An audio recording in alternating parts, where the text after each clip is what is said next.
नमस्कार, अब दुनिया की फटाफट बुलेटिन में आप सभी का स्वागत है और नजर डालेंगे आज के खास खबरों पर। प्रयागराज माघ मेले में शंकराचार्य विवाद के बीच उत्तर प्रदेश के मुख्यमंत्री योगी आदित्यनाथ ने कहा, ऐसे तमाम कालनी में होंगे जो धर्म की आड़ में सनातन धर्म को कमजोर करने की साजिश रच रहे होंगे, हमें उनसे सावधान रहना होगा। जम्मू कश्मीर के डोडा जिले में सेना का एक वाहन अनियंत्रित होकर 200 फुट गहरी खाई में गिर गया। हादसे में 10 जवानों की मौत हो गई जबकि 7 अन्य गंभीर रूप से घायल हैं।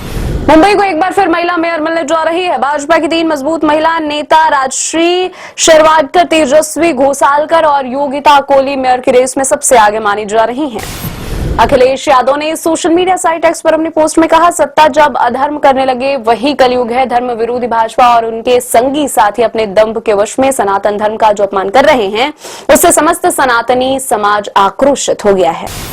दिल्ली की राउज एवेन्यू कोर्ट ने 1984 के सिख विरोधी दंगों से जुड़े जनकपुरी विकासपुरी हिंसा मामले में सज्जन कुमार को बरी किया। न्याय के लिए लड़ रहे पीड़ित परिवार के एक सदस्य ने फैसला सुनकर रो पड़े।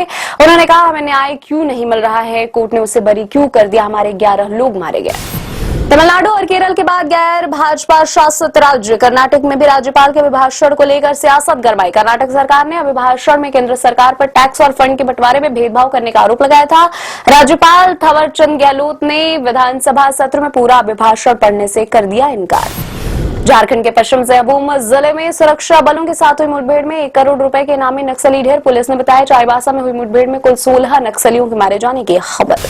छत्तीसगढ़ में एक फैक्ट्री में हुए विस्फोट में 6 श्रमिकों की मौत हो गई। एक अधिकारी ने बताया, राज्य के बलौदा बाजार भाटापारा में जिले में यह हादसा हुआ। केंद्र सरकार द्वारा मनरेगा निरस्त किए जाने पर लोकसभा में नेता प्रतिपक्ष राहुल गांधी ने कहा, गरीब लोगों को सरकार के इस कदम के खिलाफ एकजुट होना चाहिए। दिल्ली में मनरेगा सम्मेलन में सिर पर गमछा और कंधे पर कुदाल लिए नजर आए राहुल गांधी। गुजरात के अहमदाबाद में मैरीटाइम के एक अधिकारी और गुजरात कांग्रेस के पूर्व अध्यक्ष शक्ति सिंह गोहिल के भतीजे यशराज ने पत्नी राजेश्वरी गोहिल की गोली मारकर हत्या कर दी। इसके बाद यशराज ने खुद को भी गोली मार ली। यशराज का पत्नी के साथ विवाद हुआ था। कथित शराब घोटाले से जुड़े 2 मामलों में आम आदमी पार्टी के मुखिया अरविंद केजरीवाल को राहत मिल गई है। फैसले के बाद केजरीवाल ने एक्स पर पोस्ट किया, सत्यमेव जयते। अमेरिकी राष्ट्रपति डोनाल्ड ट्रंप ने बोर्ड ऑफ पीस को दावोस में आधिकारिक रूप से लॉन्च किया है। इसमें पाकिस्तान समेत कई देशों ने सदस्य बनने के लिए सहमति दी है।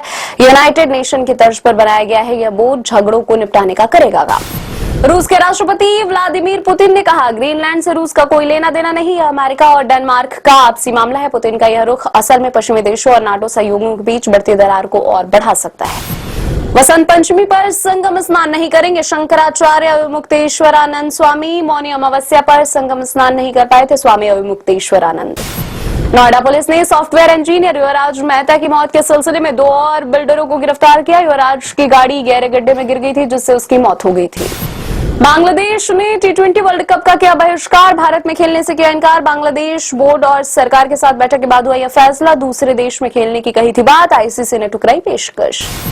वसंत पंचमी पर भोजशाला में पूजा और नमाज साथ साथ। सुप्रीम कोर्ट का फैसला, दोपहर 1 बजे से 3 बजे तक होगी नमाज। सरकार और प्रशासन को सुरक्षा व्यवस्था करने के निर्देश। शेयर बाजार में बड़ी गिरावट के बाद उछाल, सेंसेक्स 398 अंक चढ़कर 82,307 अंक पर हुआ बंद। निफ्टी भी 132 अंक बढ़कर 25,290 अंक पर हुआ बंद। रुपए में भी डॉलर के मुकाबले मामूली सुधार।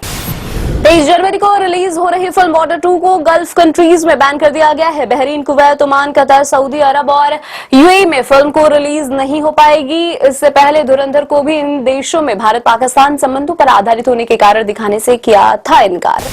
ब्लॉकबस्टर मूवी धुरंधर का ओटीटी के दर्शक इंतजार कर रहे हैं। खबरों के मुताबिक 30 जनवरी को नेटफ्लिक्स पर इस मूवी की स्ट्रीमिंग शुरू हो जाएगी। हालांकि फिल्म अभी भी सिनेमाघरों में अच्छा प्रदर्शन कर रही है, इसलिए इसे 1 सप्ताह आगे भी बढ़ाया जा सकता है। ये थी आज की फटाफट बुलेटिन। ऐसे ही ताजा अपडेट्स के लिए बने रहे हमारे साथ, यानी कि विजिट करें अब दुनिया पर।